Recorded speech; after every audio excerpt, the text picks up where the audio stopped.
I'm Stephanie Gordon, the author of Ask Your Husband, and I am delighted today to have as my guest Rachel Wilson to discuss why married, Christian, pro-patriarchy, thin, anti-feminist housewives are the happiest people on earth. Some of you know us as trad wives, but all of us know Rachel Wilson as the author of Occult Feminism, The Secret History of Women's Liberation. She is the wife of the great Andrew Wilson, who runs the Crucible channel right here on YouTube. And Rachel is an OG of the anti-feminist movement. Thank you for being here with us today. Thank you so much for having me, Stephanie. I'm so happy to be here with you. I'm always telling Tim, I'm like, I need to be closer to Stephanie. I need to like live geographically closer so we can hang out because we have so much in common. And, I'd say we're kind of in a minority of women as far as our thinking and stuff like that these days. So it's good to talk to somebody who, shares the same kind of worldview and everything as I do. So I'm super happy to be here. I'm so glad you brought that up because I was thinking the other day, I was like, the topic of anti-feminism has just blossomed lately. And I've noticed that a lot of women who want to claim the mantle of being an anti-feminist are actually quite feminist. And so there are very few of us, I think, that are there. There's a lot of really great young single women who are saying some really great things. Pearl, and I know that Isabella, there's some really good ones out there that are young. Actually, Isabella is married, but there's some younger women who are doing a really nice job. But I noticed among the older married women, there's really very few of us who fully get that. And Tim and I talk about this all the time. They're fake anti-feminists, right? So I always say, I love hearing what you have to say because you believe, I think to be really in the club of anti-feminism, you have to believe certain things. And those things are all waves of feminism are terrible for everyone, especially women. The husband is the boss on everything. Yes, ladies, even fitness. Men are better than women at nearly everything, aside from strictly female tasks like homemaking and childbearing. The marital debt is real and must be upheld. And of course, there's no working outside of the home. Yes, all of those things. So it has been a weird thing the last few years, being online and having like a little following, I guess, that I have now and stuff since the book came out, where I do get lumped in with a lot of people that I don't like consider to have the same worldview as me at all, who say that they are not feminist, that they're against feminism, or some of them will say they're men's rights activists, and I'll get lumped in with them. Or another reaction I'll get, tell me if you identify with any of these, because I bet you do. This is a fake, well, I have my own accounts, right? So I always get, this is a fake account, it's really a man. Or this is a parody account. And I'm like, nope, dead serious. Right. Totally serious about everything I'm saying. And then the other one is, of course, your husband brainwashed you. And he is the one who put you up to all of this. Right. Blink 3 times if you need help, that whole thing. How many times I have to blink just to say that you're crazy and you're unhappy feminist and I'm doing just perfectly well over here? Well, I think this is something you and I kind of bonded over early on, which is like, we kind of feel like we have the secret, like the key to happiness. We feel like if everybody else knew about this, they would all be doing things the way that we're doing them. And they just have this perception that we must be too dumb to think for ourselves. We're just so helplessly pathetic and can't hack it in the real world. So we need a man to like hide us away, like we're Rapunzel in a castle, like we're made of glass. We can't handle things. We don't have ambition. Like they just make this whole huge batch of assumptions. Right. And of course, that's based on decades and decades now of feminist propaganda saturating the culture and convincing people of all kinds of things about women and men that are not true. So they hear somebody like you or me say, my husband is the head of the household. He's the head of the family. He's the head of me. He's the head of me, right? And they immediately think, oh, slavery, Stockholm syndrome, abuse, right? And it doesn't seem to matter how much you or I say, no, this isn't abuse. Like I'm getting, if anything, probably the better end of the deal out of this, right? because our at 9:30 this morning. Like I can do whatever I want during my day. Like I have hobbies. I am still wearing my house slippers. I call them my work shoes, actually. Every Christmas I ask him, can I have a new pair of work shoes? And they're really just my like abuela, like house slippers. Or No, I'm so glad you brought that up because that is really my first question. Like, why is it so inconceivable to feminists that women like you and myself can live a traditional lifestyle and be truly legitimately happy, not blinking 3 times, not like being chained to a radiator? I agree with you. I think it's jealousy. I think that these women are slaving away at these jobs that are just totally meaningless. And funnily enough, I know you agree with this. They want to talk about how you and I are slaves to our husbands, but these are the same women in the workplace, by the way, are like the Dwight Schrutes. Like if their boss says anything, they're in there sending emails off to people, making sure everybody does everything the perfect way that the boss says to do them.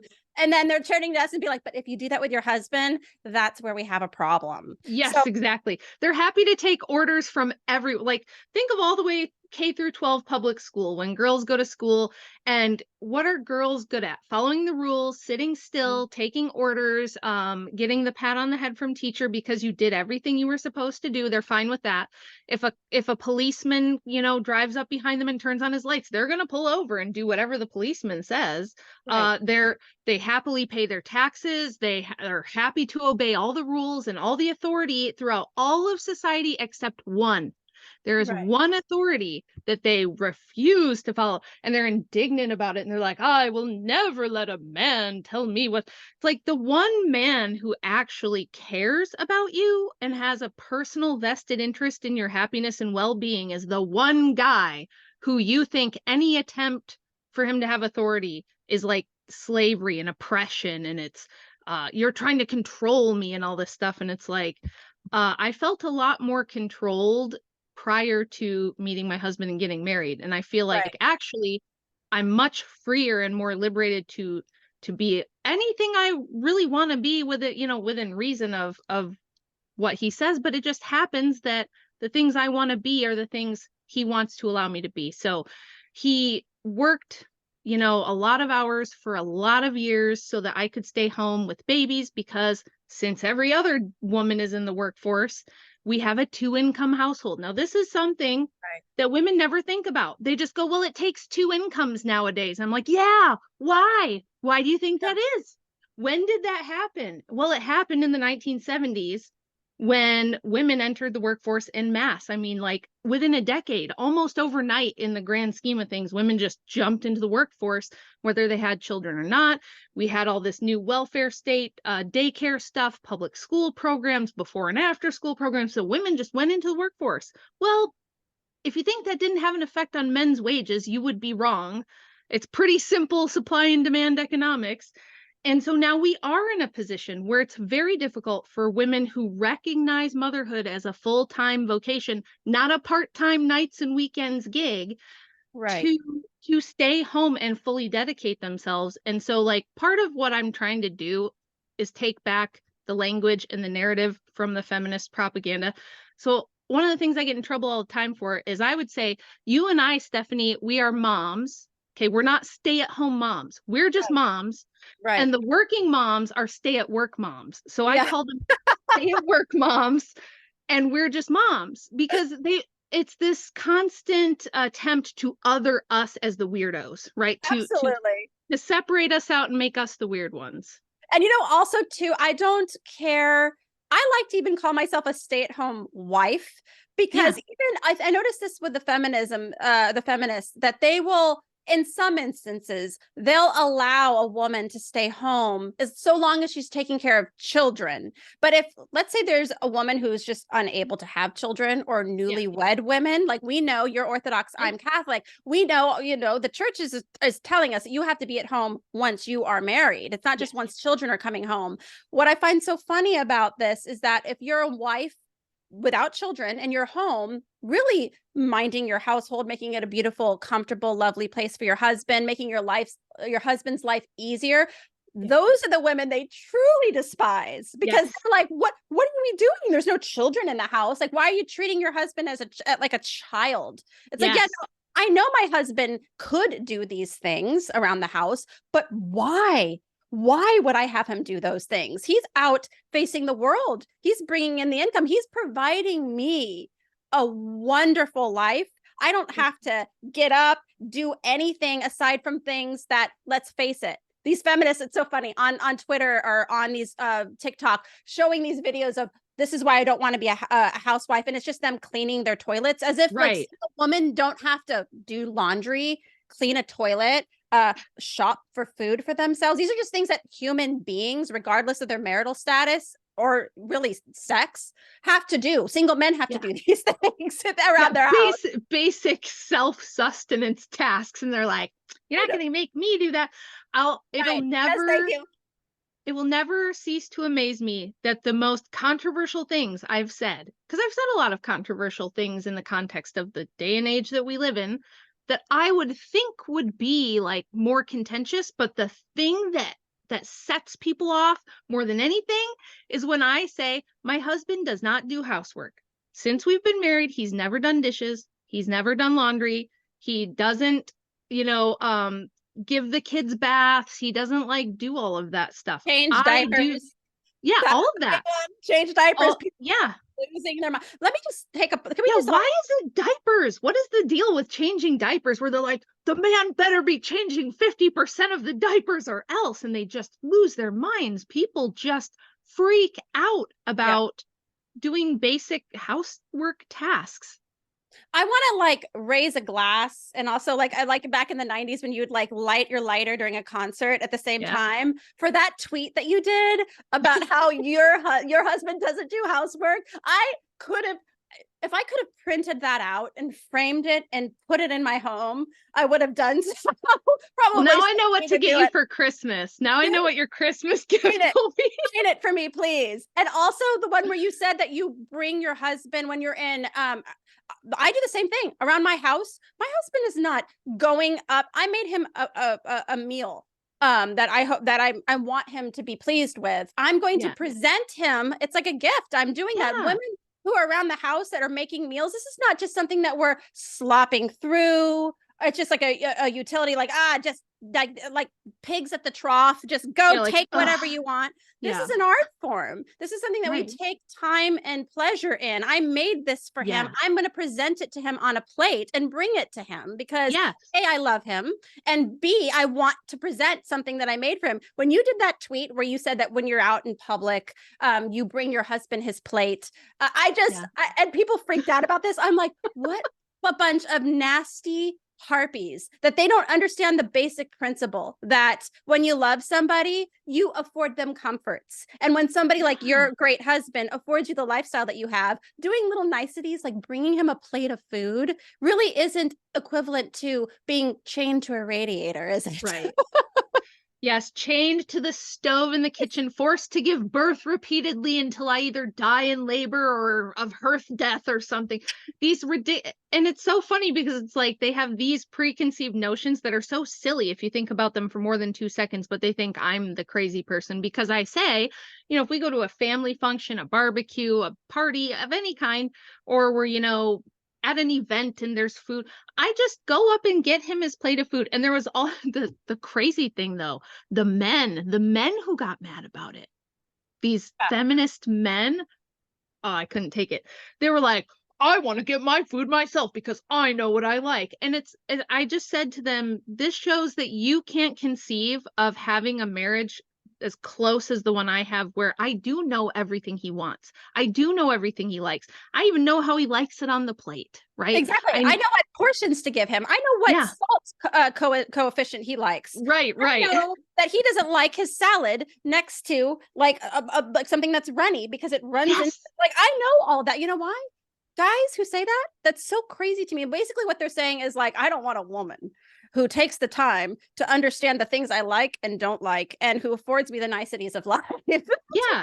Or they'll say we're infantilizing them. Okay, people out there, before you say something so stupid, you should watch Tim Gordon's channel, watch The Crucible, and tell us if you think that these men are infantilized, incapable, Right. like men who can't do anything for themselves and need to be waited on hand and foot. Absolutely not. Both of them are extremely accomplished, very intelligent people who can get more done in a day than probably all of these people who are bitching that we're bringing them a plate of food. So it's Right. not about treating him like a baby. No, it's the complete opposite. And it's just, to me and Steph, it's so wild that people say these things because we're just like, what? How did you get that from this? Right. So it's Right. like, no, my husband is not incapable. And this is not because, like, certain things are beneath him. So I'm the scullery maid who has to do them. It's not about that at all. And like Steph was saying, it's important to say that even if you didn't have children, what we think husband and wife is, what we think marriage is about, is different than this secular legal agreement that y'all have this perception of, where we just are roommates who also have sex and we've got like a living arrangement legal agreement and we Right. split things 50-50 and all this other nonsense. We believe that marriage is a holy sacrament and that our, salvations are intertwined. Our entire beings are intertwined. We don't see it as this other person enslaving me, a separate person. We see it as like the right hand helping the left hand. We're part of the same being. It's much, much more meaningful and deep and important than your weird conception of like we're infantilizing him by being helpful or he is enslaving us by having expectations at all, right? There's this sense they have that if a man really loved you, he'd have zero expectations for Right. you. And the Crazy. funny thing about that is, this is kind of like a sidebar here. Women do terrible when they don't have expectations placed on them. Yes. I know that one of the biggest topics I talk about a lot of times is physical fitness and health. Yeah. Women know when you're carrying extra weight or you're not feeling physically attractive, we're in Yeah. bad moods. It's hard for us to relate to our husbands. We feel self-conscious. Like even a man saying to his wife, "Hey, I really want to sexually desire you. I don't want to have all these men out there who are probably not having these conversations with their wives. Let's face it, probably have some sort of porn addiction. Men who Yep. want to actually successfully pursue their wives and have a good marital sex life are having these conversations with their wives because they know it's better for their health, it's better for their marriage, for their confidence, it's better for so many things. And it drives me crazy that we have to tiptoe around that topic. Yes. I'm glad you brought it up because I wanted to talk about that a lot and nobody wants to talk about it. Even No. in our circles, they don't want to talk about it. So, No. Yeah, they um, get so angry at me and I'm like, come on, I'm a woman. I yeah, know for damn sure that when I'm after pregnancies or various times throughout my life where I'm carrying extra poundage, like I feel like shit. Sorry, yes, I had to say it. I Like do I too. feel bad about myself. I Yeah. don't feel as good about myself. That then translates to not feeling good like with my marital relations, and it's just Yes. terrible not only for your health but it's also just bad for women. So men having expectations on women is a great, beautiful, wonderful thing. It helps Yeah. to facilitate a healthy, happy marriage. And also just it's better for women. Women like that. Like you said, like and when we're young girls in school and the teacher's like, good job. It's like you're wearing your I'm the student of the month pin and Yeah. all these things that women actually do. Oh, this is something I was going to tell you. It was so funny to me. I don't know if you saw this on Twitter when Tim and I did the dump her list. Yeah. I created that. I did the entire thing. It was so fun. I knew this was the most rewarding part of it. I knew I'd get a bunch of these like shrieking harpies out there grading themselves on my Uh-huh. metrics. Yes. And it happened. And that's I exactly what know. you were saying. Women crave that sort of like, okay, let's see how I'm doing on this test that they totally Yes. disagreed with, right? They were literally making notes and highlighting in different colors Exactly. and stuff. Like Yes. taking oh, the blue highlighting means I do the sum. The red means I do it all the time. The yellow means I'm considering it. Like it was so like organized. Some of these women. Killing me right now. Oh my God, you're so funny. Yeah, that's exactly what happened. And people were even tagging me in that tweet and being like, what do you have to say about this? And I was like, I am laughing my ass off. Sorry, but you guys fell for it 100%. You totally just like, because I knew like what you guys were thinking when you posted that, and Yeah. they were like, "Are they serious?" And I was like, maybe they are, maybe they aren't. It's up to you. What do you think? Like, what do you think about that? And just to watch people like absolutely take the bait and think the most crazy, wildest things about it. And it's like, yeah, we are serious about Yeah. most of A those lot of those things. things. Yeah. But on the other hand, It's like some of 10 it, of them. yeah, but on the other hand, some of it is intentionally there just to test. It's like a test to see how much you're gonna see yourself in it and react accordingly and things like that. But I mean, I've been pregnant 5 times. I Mhm. lost all the baby weight after every pregnancy. Mhm. That wasn't too hard for me, but our son passed away. It was just 8 years ago. And after that, I gained 40 pounds Mhm. and I couldn't get it off. Couldn't Mhm. get it off. Even, after the worst of the grief and everything was over and I'm trying to get back in the gym and I've been working out for 16, 17 years Mhm. consistently. And I was like, something's off. I don't know what it is. But, for a few years, I was just trying to like mentally keep my head above water after that happened. Of But course. there came a point where I was like, I think something is wrong, and I was able to actually talk to my husband about it. There wasn't this weird thing Mhm. where it's like, I'm not going to mention the weight gain and he's not going to mention the weight gain. It was just like, we talked about it and he was like, well, let's figure out what's going on, like get blood work done and things like that. And I found out I had an autoimmune disease and all kinds of Oh, wow. problems with hormones and things, which we've now corrected, and I'm down like 35 pounds. So it's almost all gone now. But if we didn't have the kind of relationship where we could just talk about that objectively for what it is and not make it like, because women will make it this thing where it's like, you should love me even if I'm 400 pounds and you should think I'm just as sexy as when I'm 120 pounds. And it's like, again, this is that delusion and Yeah. denial of reality that is Right. so problematic and makes women insane. This is why, if you wonder why feminists end up being crazy, maybe they're a little predisposed to it too, but Right. they end up going crazy because they live in cognitive dissonance. Right. It's trying to be in the world and deny the reality around you and pretend like nothing is what it is and make up your own fantasy of what it ought to be and then try to impose that, and it makes you crazy. So like, I always tell those women, I'm like, being in love with a woman who's carrying extra pounds isn't the issue. It's if your husband is attracted to you. Yes, of right, course your husband should love your soul and still sure, stay faithful to you, but is yeah, he attracted to you? That matters. and it and does. and let's face it, like I said earlier, these big fat feminists are not happy at their No. weight. Like, I don't care how many TikTok like videos they're doing of them like eating like a smorgasbord of like gummy bears and like Elf, where he's just throwing in like Extra sugar. candy and like syrup, and like they're having these videos. Hey, look at this like grotesque diet that I'm on. It's Yeah. almost like the lady doth protest too much. So it's like, I know these broads aren't happy.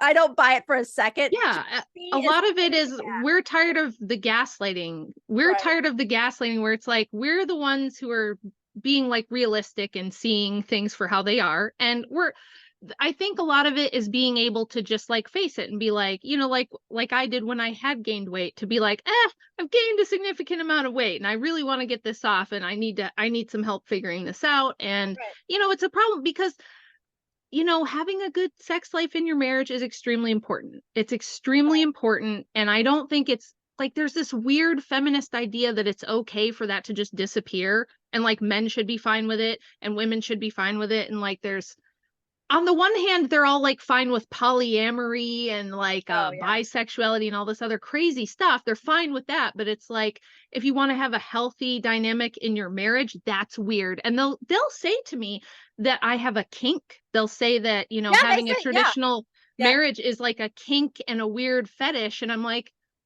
again, I think you're projecting. I think you're the one that Yeah. sees everything as a weird sex kink, and I'm just like the normal person who wants to celebrate the love I have with my husband in a physical way, which is perfectly wonderful and normal and healthy to have.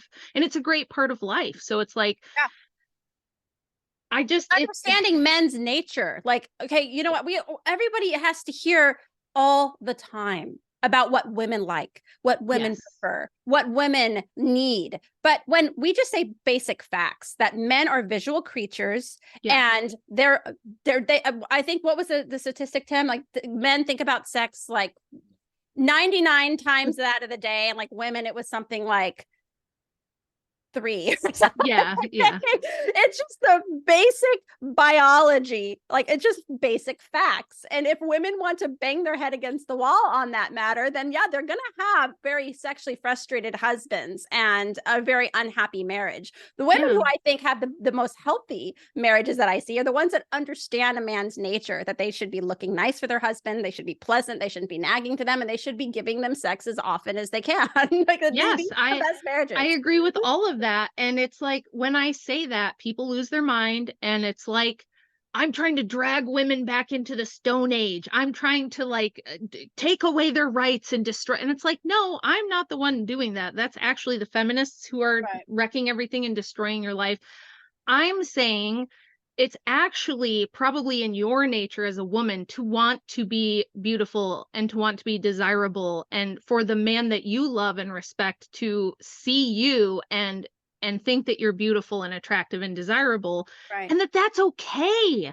Because the only reason you think it's not is because you've had it beaten into your head from the time you were literally 2 years old. You know, think of all the slogans, right? Healthy at any size, beautiful at any size. It doesn't matter what's on the outside. It only matters what's on the inside. Blah, blah, blah, blah, blah, all these garbage tropes. Usually they rhyme. Like, it's like, yeah, it's like always being said like with a fist in the air. Yeah, like yeah. And I'm just like, no, how about we just, I mean, a lot of the feedback I get from women who do like my stuff, the DMs and the emails and letters that I get, are women who are like, thank you for just telling me it's okay to be a woman. Thank you for just making me, you're the only person who makes me feel like me wanting to be a mother, me wanting to be pretty and be a good wife, and, you know, be a helpmeet for my husband. Like, those things are normal and natural and okay.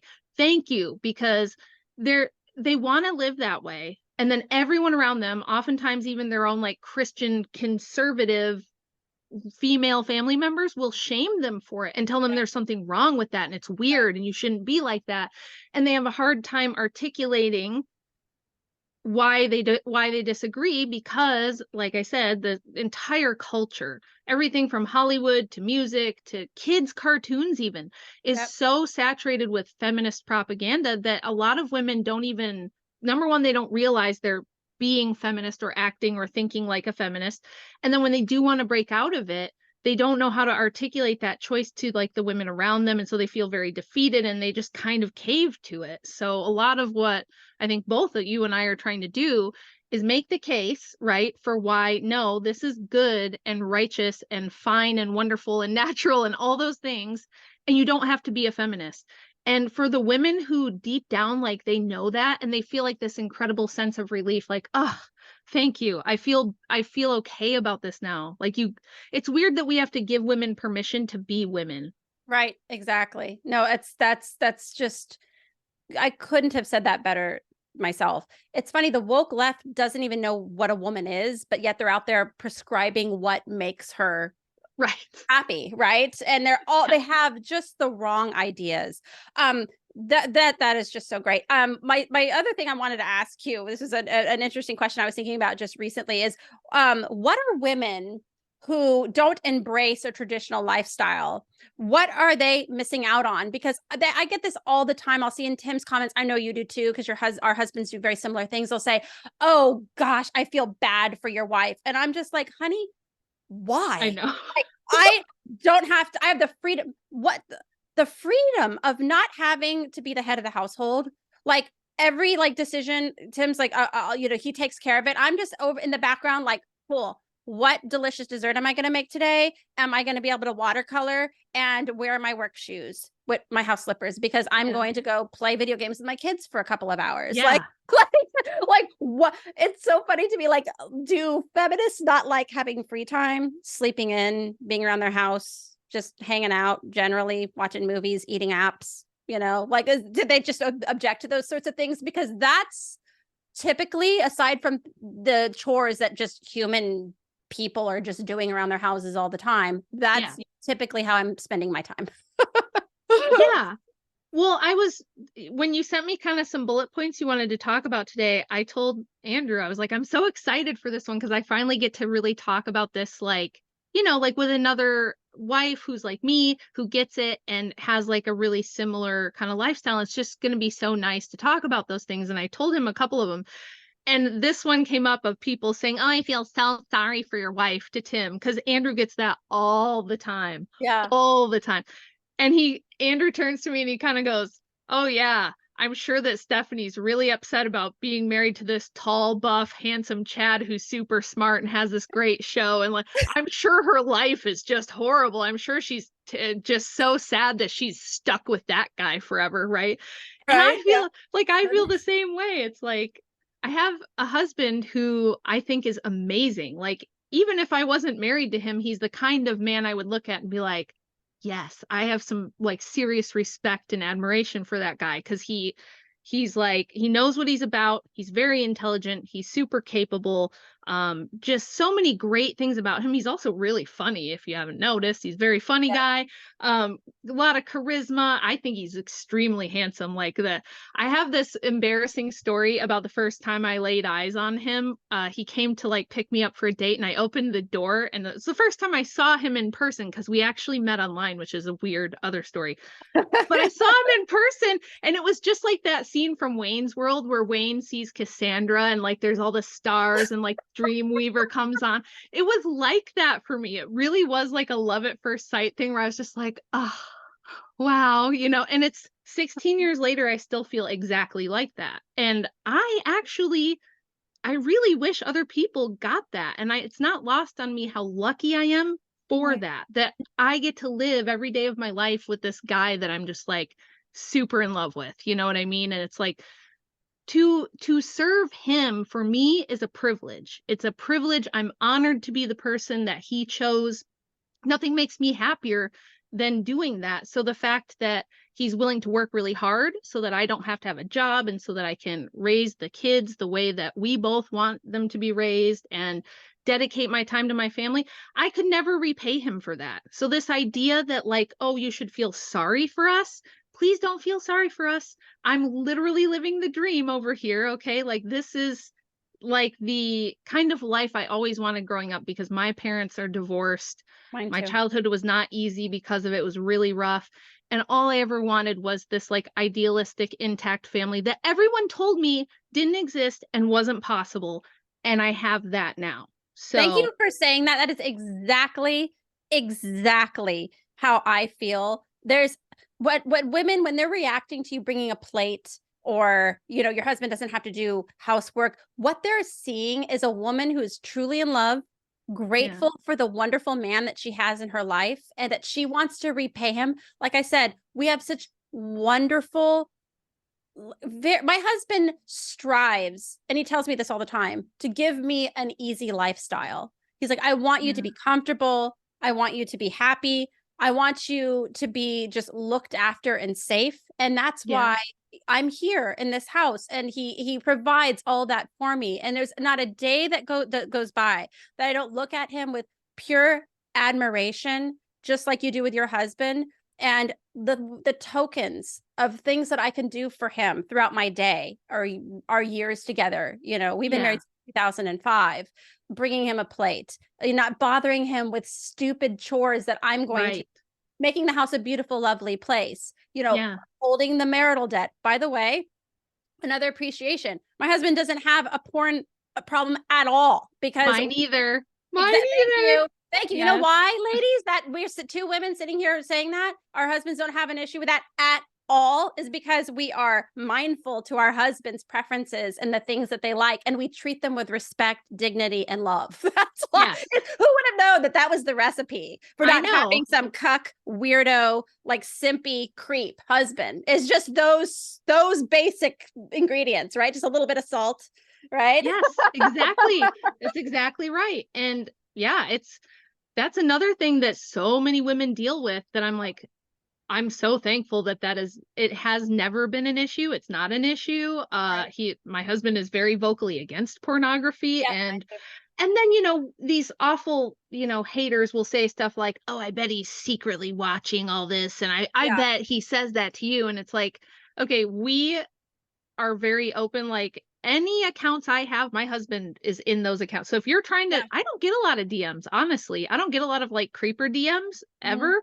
And I think it's because they probably know that my husband is also in those. So any account I have, he has total access to, vice versa. But it's not like I really have to check, and it's not like he really has to check. It's just not a problem. It's not an issue.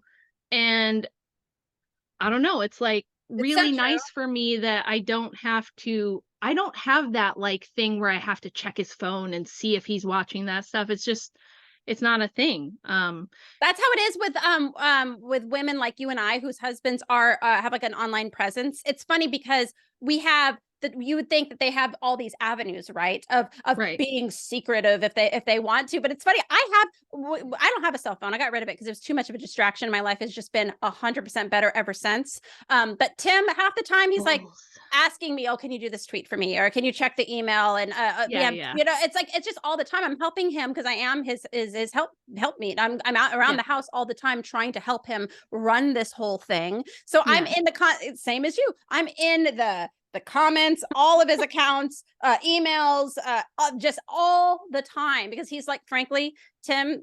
Secret of the Tim Gordon, he doesn't even like dealing with that stuff, to be honest with Yeah. you. So half the time he's just like, here, can you please Yeah. just check all the email Yeah. accounts, make sure everything's up to date. Like, are there any stupid like DMs? And you know what I mean? Yeah. Like, just, Andrew's the same way. He'd be like, "Can you make some clips of this for me and put them on my Instagram? Like, I just need a nap so bad." And I'm like, "Yes, that's fine. I'll do that." So half the time, guys, if you're DMing him, you might actually be talking to me and you don't know it, or vice versa. that's So exactly how it is with me too. Half the time, people will even write Tim in the DM and just be like, is this Steph this time or is it Tim?" Like it's true. Like it just yeah, when you have the confidence of knowing that you married a truly moral man yeah, and the appreciation that comes with that, there is not a day that goes by that I don't wake up and thank my Lord and Savior that I married a man that has a strong moral compass and who's really yeah, into me and really into our family and what we're yes, doing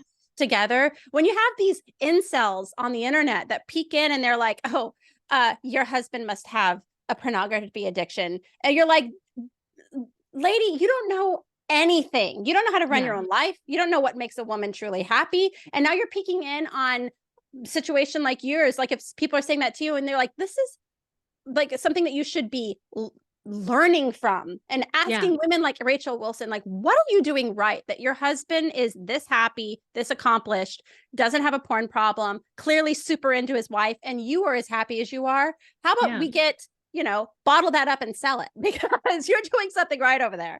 Right. Well, so everybody knows that there's a certain very prominent streamer whose open marriage just shockingly is over now, and everyone's talking about it. And he had people like sending him super chats asking relationship advice yesterday, and I laughed and laughed because I was like, Tim, who is that? Sorry, Tim sitting here. Sorry, I Destiny. actually don't know who that is. So I'm Oh, a little bit you're ignorant, better for it. You're better off for it. but It's you know Destiny. what? You explained enough where I'm like, yeah, open Yeah. like, Well, yeah, yeah. because Andrew and I have debated him in the past. We've debated him and his orbiters in the past on these topics of like marriage and open relationships and sexual morality and things like that. And it's like Andrew and I are the ones that have this like really trusting, monogamous, really happy marriage, but everyone's going to ask the Coomer degenerate guy whose longest relationship was 2 years and just failed because some cross-dressing twink actually stole her from him. It's very bizarre. It's a Well, weird. there is no greater insult to a man. Like, can we just take a moment of silence for that? Like, That's if what a I'm guy saying. who isn't even like a legit dude steals your girl, then you need to log off from the internet And you and know just why? be a hermit This for the rest this of is your a life. big lesson for all of the leftist people, if any of them watch this, because some of them will probably review this to try to tear it apart. But Of the course, yeah. reason she left the open marriage famous guy with all the money for the twink dude is because the twink guy was actually more alpha because he demanded exclusivity. The Wow. the cross-dressing twink guy said, it's either me or nobody, right? All me or nobody. He demanded exclusivity, and he actually like out alphaed the other guy who was like, oh, actually, I don't, we don't own each other. You know what I mean? We just have this open relationship, bro. And we don't own each other's bodies and all this nonsense. Shocker. Here's a newsflash for everybody. Women want the man to say to her, only me. That's Only right. me, or you don't get me at all. Because that is what it's just like this is a very rough analogy, but why do women want a Prada handbag or something like that? It's because it's expensive, it's exclusive, not everybody can get it. It's supposed to be special. So a man who will just sleep with anyone and let anyone sleep with you, there's no value. There's absolutely no value at all. And when a man says, no, it's either just me or I won't be with you at all, that lets you know, number one, he has a lot more options than you. And number two, he has boundaries, and he is going to like frame things his way and all of that sort of stuff if you want to be red pill about it. So it's like, women find that pretty irresistible. And this idea that what we want is cucks who want everyone else to sleep with us, that is insane. And I get so much gaslighting about that from like these communities that we debate with, where people are insisting that monogamy and marriage is old fashioned and outdated and silly and women don't want it. I'm like, the statistics and everything say otherwise. Of course we don't want that, because it's just like shopping at Walmart. Like anybody can do it. There's no value there at all. Women find manliness attractive. Women want men. I always say this, it makes people enraged. Women want men to tell them what to do. They actually do. They do. That's something that they actually do crave. What happens is that these women marry these simps, because what happens? The simp does everything, kisses their butt, tells them everything they want to hear, gives them everything they want at first, right? And they think, oh, this is validating me as a woman. And they marry these guys that are just like wimps, for lack of a right. They're doormats, exactly. And then they lose they don't respect them, right?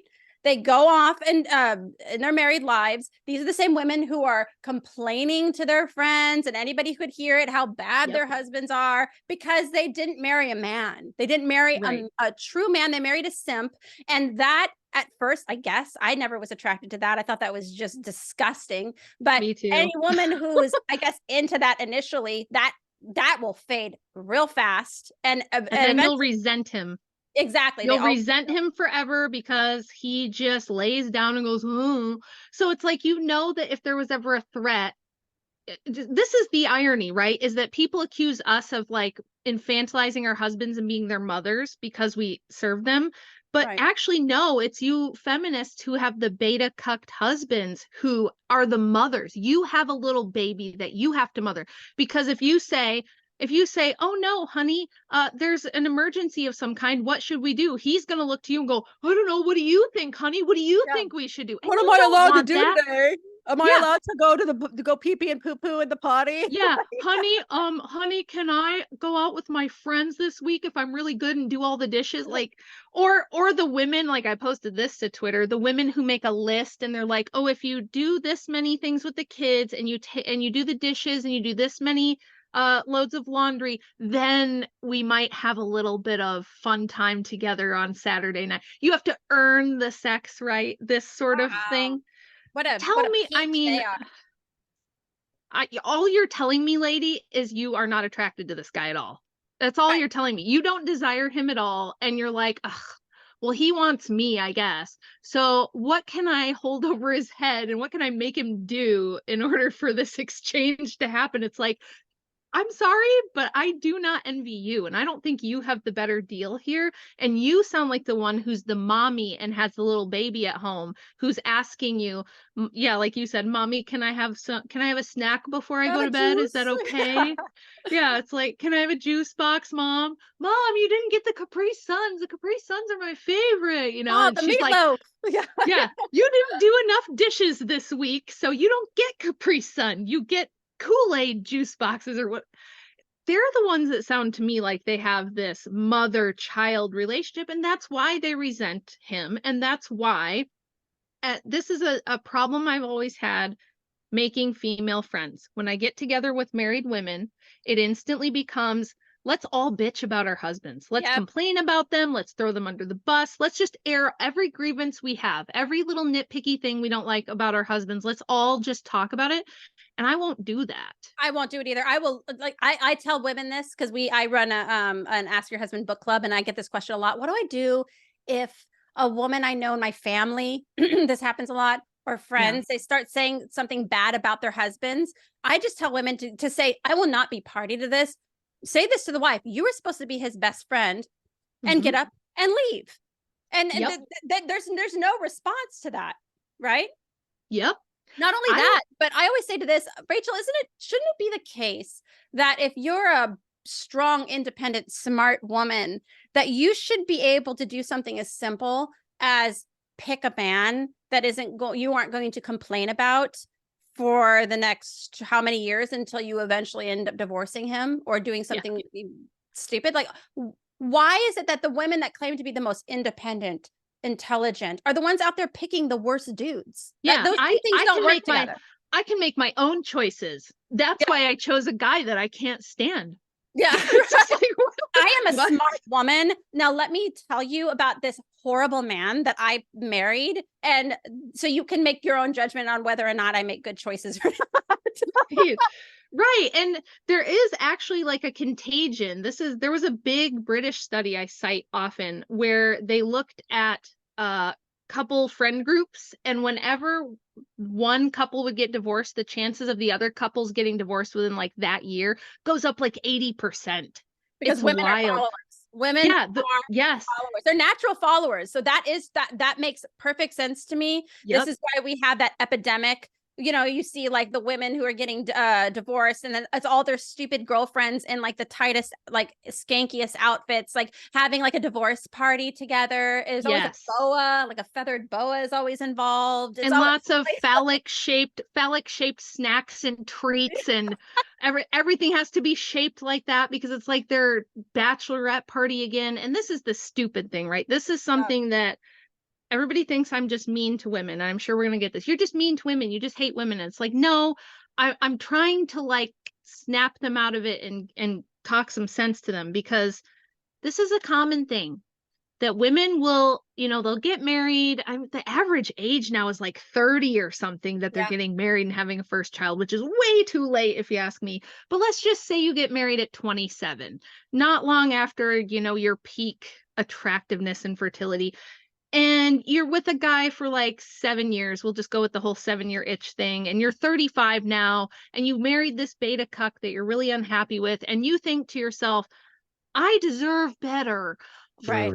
I deserve better. So I'm going to get rid of him. And never mind the fact that he's my children's dad. And like, I have no right to just remove their father from their life, but I'm going to do it anyway because I'm a strong, independent woman. And what they think is that at 35, they're going to have the same kind of pull and sway with men that they did at like 22 or 25.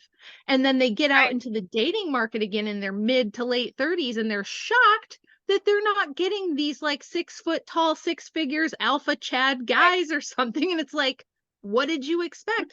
So this whole thing sets women up for total failure, complete misery. And this is why these women are so bitter.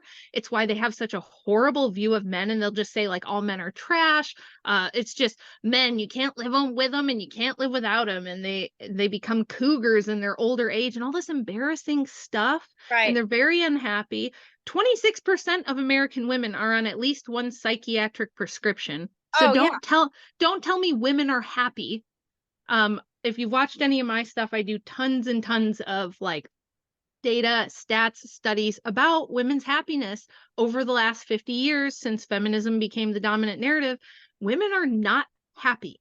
And I don't care that they have more college degrees or they make more money. None of these things are making them actually happy, because now they're like, well, yeah, I've got my degree in my, it's usually something useless. It's like when women say to me, having 5 kids really held you back though, Rachel. You're so smart. Think of all the things you could have done that you were held back from. I'm like, held back from what? What is it that you think I'm going to be like finding cures for cancer or something? Probably not. And Splitting neither the are atom. you. Well, yeah, Neither are you. women aren't doing those sorts of things. Men No. are the ones that are out there creating societies and, you know, coming up with really interesting discoveries and all that sort of thing. Like, so most women are spending their lives, let's just be honest, doing stupid careers that don't even approach the importance of what a woman around the house is doing with or without children. And honestly, can you blame I know you said you get accused of not liking women. I'm just going to come out and say it. I don't like most modern women. I really find women to be objectionable, childish, selfish, expectant, and difficult. Yeah, silly, they're difficult, narcissistic, very, very narcissistic, like really, really self-centered. Well, and I just always say to them, okay, children would hold you back from what? Your great interior design career? Like your haircut career? Yeah, we need more hairstylists and interior designers and freaking psychology, okay? Psychology, like 80% of psychology degrees are now earned by women. Right. And let's face it, any of those things a man would probably be doing way better than a woman would anyway.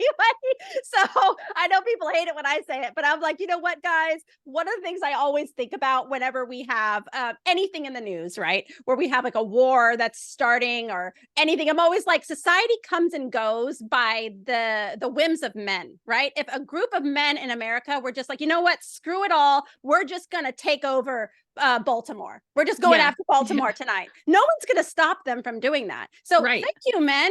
Thank you, men, for keeping society together and keeping things nice. And are women protected in America? Because we know in other parts of the world where they have less, I guess, adherence to some morality, that when the men decide, hey, we're on parade tonight, we're just rampaging, like things get bad real fast. So that's why my husband's always trying to impress this upon people and explain to them that ultimately any illusion of women's rights is just there because men are willing to enforce whatever those rights are. Right. If you didn't have like, you know, simp men willing to do that, then you wouldn't have any of these rights anyway. And that, you know, that's the differentiator, and there's nothing you can do about it, and there'll never be anything you can do about it.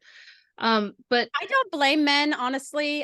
You know, we both here are big advocates of marriage and traditional family, but the state of womanhood is so bad. I don't blame men that are just like looking at the field, and they're just like, there's nothing in here that interests me. Like what you were saying, like every time I see a woman on social media, it's like the women are getting older, the clothes are getting smaller and more like cotton crevices and like just ridiculous, ostentatious, like nails and eyelashes. And we're becoming characters of ourselves. It's blow up dolls. Yeah, they look like blow up dolls now. Yeah, they look like drag queens. They look like blow up dolls. They look like caricatures of real women. Right. And this is my other big pet peeve with all of this whole topic is you'll get women who had their hot girl summer phase where they stacked up 30 or 40 bodies. And they get to write like around their mid 30s and they're like, oh, I'm going to be trad now. This is the fake trad wife thing, right? Right. So they hit their 30s, they find religion, and they're like, I'm going to be trad. And to them, they think this means wearing a pretty outfit like Steph has on, curling their hair, and like baking muffins. And there is a side to what Stephanie and I do that is not as glamorous. Okay. Both of us have had a lot of babies. That's a lot of diaper changing. That's a lot of not sleeping. That's a lot of having a baby stuck to you, nursing most of your life for years and years and years. So there is a very hard work aspect to motherhood and being a wife that is very self-sacrificial. And it's important because women do tend toward narcissism if that's allowed. So when you don't have like you said, if you don't have a man there, kind of telling you what to do, creating boundaries, giving you direction and saying, no, I know you want to spend on that, but that's not in the budget right now. Or, yeah, I know you want to go do this thing, but right now the kids need attention. Like if there wasn't those things on women, I don't see women doing better. What I see happening to them is they learn to believe that they are perfect the way they are, Right. My Don't favorite, change. my Yeah. favorite saying, you're perfect just the way you are. Right. The world needs to change for you. The man needs to change for everyone around you, and everything around you must cater to you. And what that does from a Christian perspective is it convinces women that there is no need for humility and no need for repentance, which Right. puts a giant blockade between them and God. It makes salvation almost impossible. Right.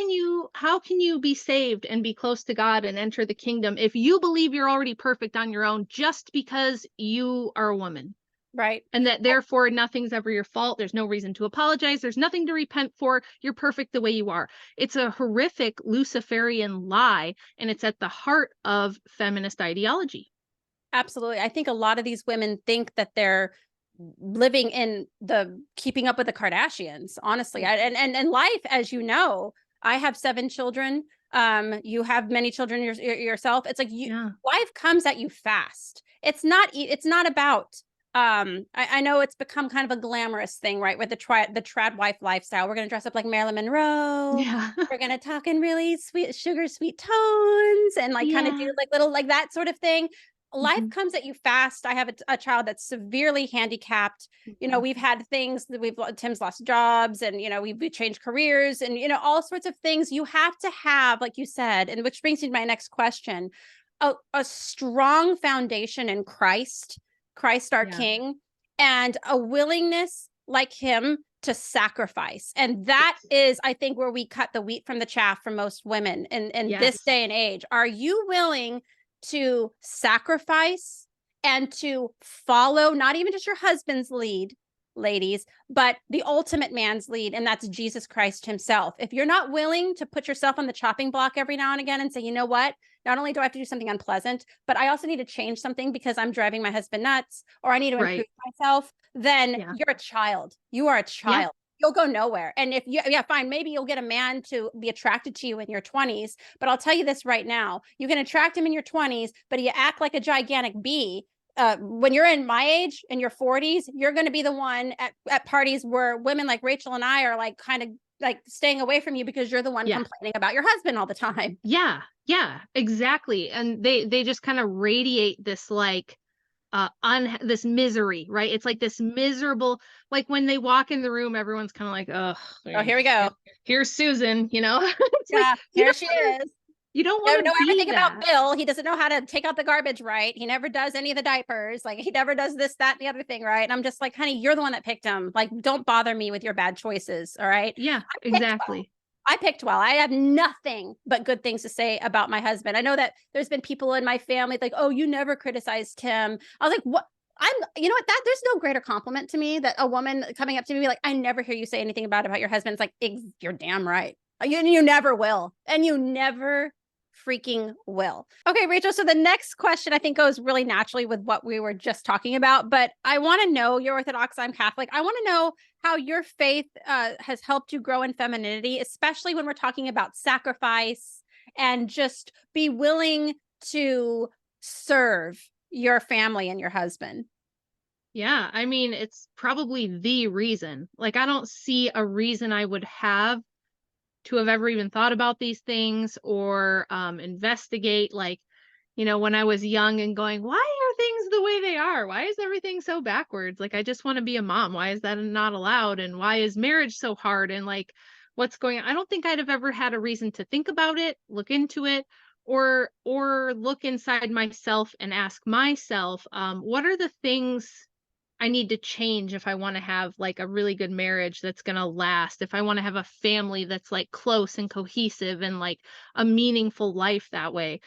If it weren't for my faith, I wouldn't have any reason to ask those questions or even think about those things. I would just be out in the world trying to maximize pleasure and minimize suffering, as so many people do, which is not how things work. So, my faith has been central to giving me a reason to hang in during hard times and try to suffer with grace when you don't have an option but to suffer, right? That's life. There's going to be suffering. Um, what gives you a reason to try to learn from it, make the most of it, get the only way out is through, and to go through really hard things and deny yourself things that you want for like a greater purpose. the only reason to do those things is if you believe in God, and specifically if you're Christian, because Christianity is very special. It's the only religion that has a universal moral principle, does not have this in-group preference where we believe we have one set of morals for us and a different set for others. That we believe all human beings are icons of Christ, that we believe God made them male and female, that, women were made as helpmeets for men. All of these things are uniquely Christian concepts. And I just wrote a paper, like my first fancy academic paper, for a theological seminary where I presented this at a conference. And it was about why we're seeing this huge pagan revival all of a sudden now. And it's kind of around the whole formerly Christian world, right? Whether it's East or West, Europe, South America, North America, Russia, even certain parts of the Middle East and North Africa. Why is there this big trend back towards paganism and feminism and witchcraft even? And a lot of it is because Christianity is very unique in that it asks a lot of us. It asks us to die to the world and to give up, what we want for ourselves for what God's will for our life is. So for me, that has meant, I sometimes I say I'm the weirdest person to be out here talking about this because I grew up a tomboy. I have a lot of kind of masculine hobbies as interests. I love firearms. I like weightlifting. I'm a big rock music fan and stuff like that. So Me too. I'm a big rock music fan as well. yes. So it's kind of weird. I didn't just come out of the womb girly and feminine and ready to embrace my womanhood. I always say, if I was born 30 or 40 years later, I'd have probably been one of the girls who was convinced I should have been a boy. And I would have never found out how much I loved being a mom. Motherhood is really what changed me. That's what really made me. I always kind of had this, I did want to serve people. I always felt like helping people around me was really important, and it just felt natural to me. And I think I had this maternal instinct always, but I wasn't necessarily feminine. And I think it was motherhood. And then of course, marrying a man who was very masculine. And when I say masculine, I don't just mean macho guy stuff. I mean traditionally masculine in the way that he is a pillar of strength. He is very consistent. He's the most reliable person I've ever known in my life. You know how he's going to act, how he's going to react. He's just a really, really consistent person. And so I grew up with a really crazy, volatile childhood. And I felt like I was constantly having to hold stuff together. Same. And when I finally married Andrew, and he allowed me to let go of feeling like I had to be the one to control stuff and hold things together and make everything okay for everybody. And I kind of had to step into a masculine role because my parents got divorced. My mom kicked my dad out. My mother was crazy. And so I felt like I had to step into this role of what a man would do. And I finally, when I was Christian, but I really embraced my faith more when I got married. I became a mother, and having this really strong masculine man to create boundaries and to create stability. It was hard for the first couple years to learn to let go of all that and realize everything's not my responsibility. He actually has the ultimate responsibility, but with that responsibility, he should have the appropriate amount of authority to go with it. Because what we ask men to do nowadays is to have all of the authority, all of the responsibility, and none of the authority. Exactly. All the burden, none of the niceties. It's exactly. And that's actually slavery. So all this talk about women being enslaved, but I'm sorry, doing that to men is what's actual slavery. But it was having a safe, stable, steady man that allowed me to actually experience the feminine parts of my own personality really for the first time, in my 20s, right? So, and it was a little bit of a rough thing to let that go at first because I lived my life in a crisis state for so long. So that's another reason I think I have so much respect and admiration for him, because it's I got to let go and just be a woman and not feel like everything's on me, not feel like everything is my responsibility and that I have to constantly be prepared for any kind of emergency that could happen.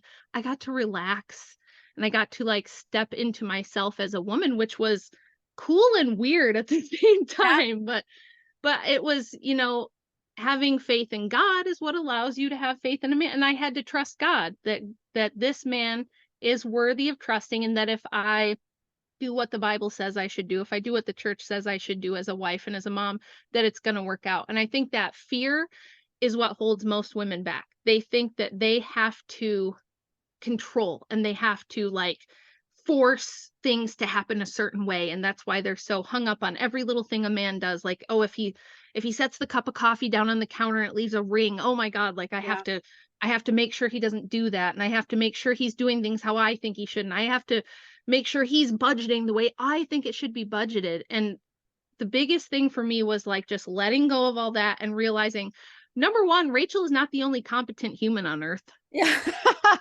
Which when you grow up with adults you don't trust, you start to think that a little bit. You start to kind of feel like you just don't trust anyone else to handle things. Right. And I remember Andrew kind of looking at me at like one point early on and being like, do I look like why are you with me if you think I'm some incompetent guy that can't handle anything? And I was like, it's a really good point. So I had to let go of a lot of that. And my faith in God ultimately is what allowed me to step into my role as a woman and be comfortable for the first time, not having to be in control or be the boss or be responsible for everyone and everything, and be like, no, I have my things that are my responsibility. I have my things I'm supposed to do, and that's all I have to do. And it was a great relief, while at the same time being a little bit scary. But of course, my husband proved to me over time, like the more I would just say, you know what, I trust you. You've got it. You've got this. Like, I don't have to worry about it because you're in charge of stuff. The more I did that, the better he did in his role too. So like we both kind of tell people, because they'll say, well, how do I find a wife like you? And I'm like, first of all, I wasn't always the wife I am today. I wasn't just born an excellent wife. My husband had to help mold me into a good wife, and I had to learn to like let go. And Andrew will say too, he's like, I'm the kind of guy that if I wasn't married, I might be a warlord somewhere. Like, who knows what I would be doing. So for him, he feels like it's good that he has something to keep him grounded and kind of just domesticate him a little bit. Right. You know, so we taught each other how to be good husband and wife. And it took some trial and error and things like that. But yeah, I think like the faith is what got us both through it. And it gave us a reason. It gave us a reason to not just divorce or give up or not care. And so it shouldn't surprise people that when everything is secular and just like we said in the beginning, this legal agreement, that it doesn't work. Oh, gee, a man and a woman trying to have like a legal business together and it doesn't work. Shocking, right? Like, why would you think that would work? Right. Rachel, did we just become best friends? Yes, Because I'm telling you, everything that you just said, from your background, like to young 20s, exactly the same with me. I am telling you, I see you. I heard you so loud and clear. Because I think a lot of people see women like us and they're like, oh, you guys probably were just raised in like traditional households and this is just coming naturally. It does not. It did not come naturally for me. I was raised in a secular household, divorced parents as well. When I met Tim, I was just amazed by him in general. Just like, oh my gosh, there's this like very moral guy who's funny and just like everything like a girl wants. And I wanted to be worthy of him. So I was immediately interested in the things he was saying and the way he was living his life. And he was Catholic. And so I always tell people this, Tim brought me not only just a wonderful lifestyle and just everything that I have today, but he brought me my faith. And it's the faith. Once I started really looking at scripture, reading the whole Bible, really looking at, as a woman, just my God created me and he created woman for a purpose. That purpose, by the way, ladies, I know this is really unpopular to say, but God created women from man because man was lonely and needed a companion. So your entire existence, again, thank you, men. Our entire existence is because man was lonely and needed a companion, right? And we're made out from man for man. And now we have women in society just like totally making men's lives miserable. But anyway, I looked at scripture and I'm like, you know what? God knows better than I do. How how full of pride women are today, Christian feminists, circular square, that they'll tell God, Totally. they'll see scripture. And again, we have this on our site, this Catholicism versus feminism. Just like, I think we have like 80 scriptural verses of just proof that this is what women are supposed to do, how they're supposed to behave. It is everywhere. There's no proof text. Everywhere. It is everywhere. How women are supposed to be under their husband's head, like how they're supposed to be humble, how older women are supposed to be teaching younger women, like you and I are doing here today, what we're attempting to do.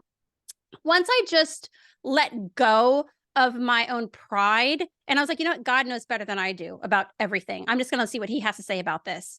And I read the scriptural verses, and I saw that he had the opportunity to pick the most perfect woman out of any time in history, right? To be the mother of Christ, our King.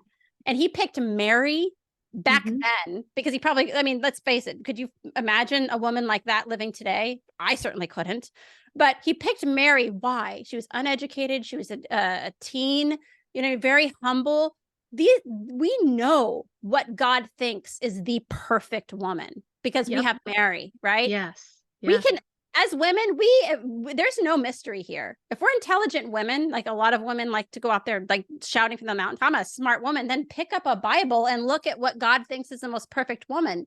Do you not want to please your Lord? We know what that is. It's Mary. So for me, yes, exactly. That's just, you have to humble yourself. And I know that's unheard of in this day of age in regards to women, but you have to say to yourself, I'm not perfect. I make lots of mistakes and I need to fix a lot of things in myself. The manual to do that, Holy Scripture. Just go straight to the source. Yes, exactly. And really the whole point of my little book here, more than anyone, I'm talking to Christian women and saying to them, look, you cannot be Christian and a feminist. You can't. They are opposed. They are opposite sides. You know, they're opposing ontologies of like what a woman is supposed to be. Absolutely. And so there's a reason why the earliest feminists, we're not talking second, third wave, we're talking first wave and maybe even before first wave, like the very, very earliest feminists were Luciferians, like openly. They were openly against the church. They were openly against the Bible. They rewrote the Bible, you guys. Have you ever heard of the Woman's Bible? Right. By Elizabeth Cady Stanton. And in the foreword, first of all, she writes it with a bunch of heretics and women who hate the church and want to destroy it. And she says right in her own preface to that abomination of a book, that she doesn't believe any man ever talked to God. She does not believe that the Mosaic law was delivered to man by God. And if she could wipe every scrap of canon law and the Bible off the face of the earth, she would, but she knew she couldn't. It was way too influential. It was the most like widely published book, you know, ever. And so if we can't get rid of it, we will completely subvert it. Right. Because she said women will never be truly liberated until you know, we completely get rid of Christianity and the church and everything else. So they completely subverted the Bible. And a lot of women will actually look at that and be like, no, they fixed it. And I'm like, no, they didn't fix it. And if you look at, in my book, I go over this, who these women were, what they actually believed and what their real agenda was. And they were very kind of Gnostic in a way, because they felt like Lucifer was the good guy and the liberator, and that God was like this, you know, oppressive, tyrannical guy who just didn't want them to have fun. And that Jesus was this nice guy, hippie teacher, and he was cool and everything, but he probably wasn't the son of God. So these are not Christians that you're reading. These women who were feminists from the beginning were not Christian. They were opposed to Christianity. They saw it as the enemy. And that's why very many of them were theosophists. They were spiritualists, fortune tellers, tarot card readers, spirit mediums, all this stuff. New Agers, proto-New Agers, right? Because Christianity is a patriarchal religion. Patriarchy just means rule by the father. That's right. That's all it means. That's all it means. And that includes God the Father. It includes the family father, the patriarch of the family, you know, and we have in the traditional church patriarchs. It's a patriarchal religion. It was never a goddess worship religion. Like you said, Mary was never, a lot of people who are Protestant get this wrong too. They think we worship her like a goddess. We do not. We Right. venerate her as the mother of God, the new Ark of the Covenant, the Queen of Heaven, which if that's not good enough for you as a woman, like, I'm sorry. I don't know Right. what you I want. know. Like this woman like swept floors and served patriarchy every day of her blessed life. And guess who she also is? The Queen of Heaven and all the Exactly. saints. Right. The queen of all the things. And they're like, that's not enough for me. It's like, just so You're the worst, satanic. It's ladies. so satanic. I'm sorry, but it's so satanic to say that that's just not enough for you. So yeah, we know she embodied everything because she was a virgin. So she was pure. She was a mother. So we have that. And she is a saint. Like, And she spoke like once in the Bible, and it was like, yes, I'll do whatever you tell me to do. And then, or twice. And then she was like, hey, what should we do at this wedding? And she's like, just yes. do whatever he tells you to do. Like, Yes. Yes. that is the extent of it. Like, that is so based. And I love it. I love it so much. Yeah. Yeah. So, I mean, we know as Christian women what the standard is. We know how we're supposed to act, like you said, and you and Tim are great at bringing this up. And I direct people to you guys all the time when they're like, where do you get this out of the Bible? I'm like, Tim has like a ready at any minute list of scripture. Okay. If you think that I'm just like taking stuff out of context or I'm being imaginative with the Bible, just go ask Tim, because he's got the whole dang list ready to go at a moment's notice. But it's crazy. super clear, and it's through both the Old and the New Testament. It's through the writings of the church fathers. The church fathers talked a lot. I did a video with David Urhan about this, and he's got a video specifically about the early church fathers' writings on women and what they thought of women and women's place and things like that. They were pretty based. Okay, if you think I'm a little extreme, you should read what a lot of them said. We have that in this document. We have scripture and church fathers, and some of the quotes, I'm telling you, it is like, guys, ladies, the Bible puts us on blast so much. I mean, they would compare women to like nagging women to like leaking roofs. And okay, I gotta just puts women up. Chris Austin, Jerome, yes.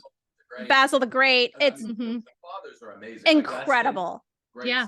They diss us so bad. But so for people to act like it's ambiguous or it's open for interpretation, it's like, no, not really. It never was until like really, really recently. We're talking like the last 2 centuries compared to the last 2,000, really the last 6,000 years, honestly. Right. So, I mean, honestly, just think about the creation of woman again. God was like, here's this first creation, a man.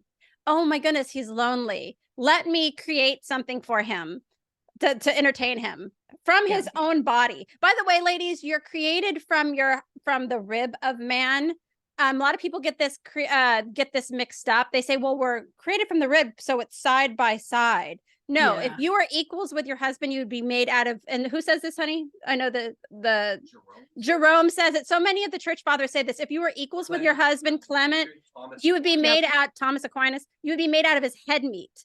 If you're made out of the rib meat, right, as a companion, right? So, and I always tell women this is another below the head, right? The rib, by the way, is below the head. But yeah, I always tell women this. It's like that you're made from the rib meat to protect your husband's heart. You are there to be his consolation, to be his companion, and to be his helpmeet. I have to read this. I have to read. This is my favorite Bible verse, Sirach.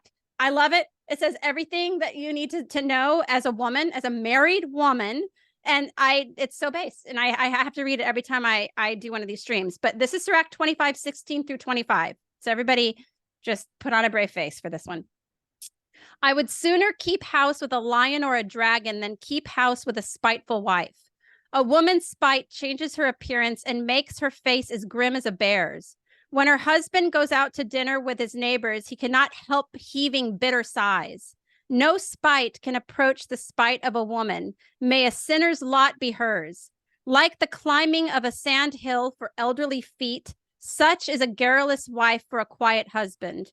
Do not be taken in by a woman's beauty. Never lose your head over a woman. Bad temper, insolence, and shame hold sway where a wife supports the husband. So again, when a wife supports a husband working outside the home, bad temper, insolence, shame holds sway where the wife supports the husband. Low spirits, gloomy face, stricken heart, such is a spiteful wife. slack hands and sagging knees. You can even just see the guy being described in the Bible, just kind of like hunched over. Slack hands and sagging knees. Such is the wife who does not make her husband happy. Sin began with a woman, and thanks to her, we all must die. Do not let water find a leak, nor a spiteful woman give free rein to her tongue. I mean, It's pretty clear. Play this. wow. You should play. It is. Listen to this. That is Listen to so this Roman good. Catholic priest. This just came out yesterday on Instagram, teaching the anti-gospel on intersexuality and how it relates to Christology and ecclesiology. Can we play this real quick? Let's see. Let me show you. Sorry about Here, that. I think they're resetting their internet real fast. So let me play this real fast. It's just harder to get it back to play from the beginning. Okay, here, let me see if I can play this. He Tim says just the handed exact me this. opposite from all of the church fathers that we all know and love, Church East, Church West. Yeah. They all say woman was created second because she is inferior in rank. St. Paul Obviously. says it in the New Testament. The church fathers, all of whom we trust, the original 8 doctors all say it. Thomas Aquinas says it. Every 20th century pope that wrote on it in the Roman Catholic Church, 8 20th century popes mention it. Woman was created after man, and it shows an inferiority in rank. Listen to what this priest says about being made after man. She's superior to him. It's Oh dear. unbelievable. These guys, these guys, they're trying to like bring women into the ranks. And again, it's like the simpy boy who's like trying to like get a good girlfriend. So he's like inundating her with flowers and poems and and then it's like it works for a time being, and then they just lose all respect. Okay, so this is what he says. To get you to forget your value. Don't give yourself to a man. Oh, this is the middle of it. Instagram's hard to just. Oh, sorry. I don't know how to rewind it. Yeah.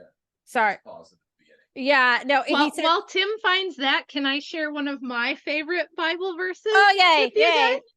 Yeah. Okay. So I actually love the story of Samson and Delilah because Samson's one of the first like big simps, and this was his you see this a lot actually in the Bible where a woman is some poor man's downfall.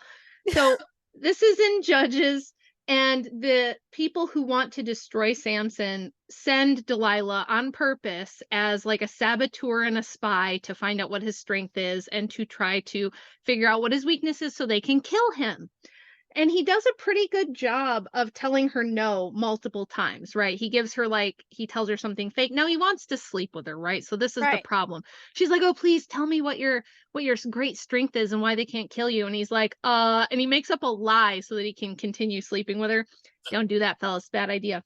But finally he gives in, and this is what happens, okay? So this is Judges 16, verse 15. And it says, then Delilah said to Samson, how can you say I love you when your heart is not with me? You deceived me a 3rd time, and you have not yet told me where your great strength lies. And it came to pass, after she pestered him continually with her words and pressured him sorely, that his spirit failed him almost to death. So this woman pestered him to almost to death. And then he finally gives in and tells her his secret, and then that's it for him, right? This is how they take him out. But I thought, how amazing that this is such an old piece of scripture, and it says that even then, after she pestered him continually with her words and pressured him sorely, that his spirit failed him almost to death. I'm like, nothing's changed. Right? That is so true. There's so many times in scripture where they talk about like a nagging wife or a woman who's pestering people. There's one verse about like how there's like a woman, she's not a good wife because she isn't at home. She doesn't stay at home. She's out in the streets, like pestering people or nagging people. I mean, it is just like, it's funny when feminists say to me, oh, the context of these, the context. I'm like, you clearly have not read the Bible, because clearly it is like so many times. I was saying this on another stream. I was reading the Bible, and it would be like we'll get to a page where they're talking about women. I'm like, okay, I'm with you. We're reading about how women are terrible. Okay. And we're still going. Women are bad. And it'll be like page 2, and I'm like, and it's continuing, and we have more gloss on the fact that women have a nagging tongue. Oh, and here we are. We have more context. All right, page 3. Yeah. Well, I think that was my biggest thing to learn because I'm a motor mouth and I have a lot of opinions and all that sort of thing. And a lot of what made me a better wife was learning, like, I don't have to say something all the time. I can just be quiet. I could just have an opinion and keep it to myself. I can just, when Andrew says something, I can just go, okay, and do it, right? And that is not me being a slave. That is not me not having my own brain or any of that stuff. That is me understanding that we each have our place and that we have to live together for a whole lifetime. And if my attitude is going to be that anytime he says something, I go, but what about, but what if I want to do, it's like, if I'm going to do that every time, no wonder men hear women talk and they're just like, oh, it's just their eyes are glazing over and they're like leaning back. Yeah, it's just, I mean, honestly, imagine, how we say as moms, when your kid asks you like the 30th question in a row, or they want to show you something for the 40th time that day or whatever, and after a while, no matter how much you love your child, you're just like, sweetheart, go play with your sisters. I always go down to my I always go down to my son. I'm like, my brother in Christ, please, I need you to step away from me slowly. Yeah. And so, like, for men, if their wife is just anything they say, she has to oppose it for the sake of opposing it, or she has to protest just for the sake of going, well, actually, I think that blah blah blah blah blah. It's just like they don't need that. They can't run anything. They can't do anything with women who do that. That's not what they need. So it's just very clear, if you do read the Bible, that going back to the very beginning, that there is something in women's nature, as the curse says this, that your husband will rule over you, and your problem is going to be wanting to, challenge that and wanting to rebel against that. Women do have this rebellious spirit in them that wants to challenge that at all times, and that is the thing that's going to keep you from having a happy marriage. So that's the original sin, right? God's like, do not eat this from this tree. And then woman was like, I'm going to eat from this tree now. Yeah. And then the serpent said that there's no reason I can't. And he said that I'll be like a god. And so, like, I just feel like there's no problem with me doing this. And my husband was fine with it. I mean, my husband, he wasn't even around. He was totally fine with it. Like, that is that not like 2023? My husband, I don't need his permission to eat from this tree. I'm just going to do whatever I want to do. Yeah. I'm just going to ask. It's easier to ask forgiveness later than permission first. So I'm just going to do that. Tim, I guess, got this priest saying this thing about how women, even though we were created second for man, out of man, because man was lonely, now apparently we're the superior creation, according to this young man. Oh wait, let's see. I don't know what's going on here. Was the pinnacle of creation. So the serpent tried to bring her down first, and the devil will continue to try to bring you down by tempting you with things that are less. Yeah, he basically says that we are the pinnacle of creation, and then he was because we were made second. So everyone knows second place is always better than first. Okay, Ricky Bobby, like if you're not first, you're last. I don't know. That just sounds. There's so much smart enough to know when you're given like a participation trophy that's not necessarily you're the greatest at everything. So no, a lot of times our toughest battles are with other Christians who really think that, and this is my biggest criticism really about my book, other than generally, right? Is Protestants who get mad. And Protestants, I love you. I was Protestant once too, and I get it. I understand where you're coming from, but I start actually with the Protestant Reformation as what I think was like the big modern revolution that started this Enlightenment nonsense, started this feminist nonsense, kind of ruined everything, because if you're just going by like Bible alone, I can do my own interpretation. I don't need a church. I don't need authority. I don't need the church fathers. I don't need history. I don't need anything except me and my Bible alone in my corner, and I'll just interpret it however I want. Well, then of course this is the kind of garbage you're going to get. Of course this is the kind of nonsense you're going to get. The Bible is not an IKEA manual that just says what it means what it says, and you Billy Bob can just read it and you just know what it says. It's like, this is Christ, first of all, did not come to leave a book. He came to establish his church. Okay. Right. If he came to leave a book, he would just leave a book. Not that the Holy Scriptures do not have primacy. They do. And we, of course, of course they're super, super important, but you can't separate them from the church, right? You can't just separate the Bible from the church and DIY your own version of Christianity and make it into whatever you want, which I feel like Protestants kind of started doing that. And then somehow I feel like Roman Catholics got sucked into that. I don't know if you guys might have more insight than I do onto how Actually, that happened, but Tim actually wanted to ask the Orthodox perspective. Again, Rachel's Okay. Orthodox, we're Roman Catholics. Tim, you had a question for her about that, which is, we really have an interesting, we want your perspective on Sure. our camp here, because I feel like Catholics are terrible at truly Catholic women are terrible at Yeah. understanding patriarchy. You know, there's a lot of really great women that watch this channel that do, but if you just like pluck one out of society in general that doesn't watch our program, they're awful. So Tim, sorry, what was your question? Yeah, I just wanted to ask you, Rachel, from you're close to home, but still technically outside the Catholic faith perspective, Yeah. on what do you see as I think Steph's nearest fellow traveler as a married woman anti-feminist. There's no one in Roman online Catholicism that comes anywhere near to where Steph's at, the total anti-feminist position, besides you, and more than just this, most of the women, even in trad Catholicism, that have a microphone, have openly opposed Steph, and to some extent, my book, The Case for Patriarchy, but really Steph's book, Ask Your Husband. There's only one other Christian woman's book who we fully endorse. There are problems with all of the other quote unquote anti-feminist Catholic books. And the only Christian woman's book who we can fully endorse besides Steph is yours. So I just wanted to ask your perspective after we just played a Catholic online priest, we call him e-priest, teaching the anti-gospel. They're women's prophets. Those types of priests, they're women's prophets. Those are the ones that the women's are all in the contact, like, oh my gosh, look at him, he's so adorable, he's telling me exactly what I want to hear. So what does this look like? Because American Orthodox Christians don't tend to appear to me, as an outsider to you, to be as badly infiltrated as Roman Catholicism, even right-wing Catholicism, is by feminism. Does that strike you how it strikes me? Yeah, it does. And I've thought a little bit about why I think that is, partially because I've had other people ask me, like,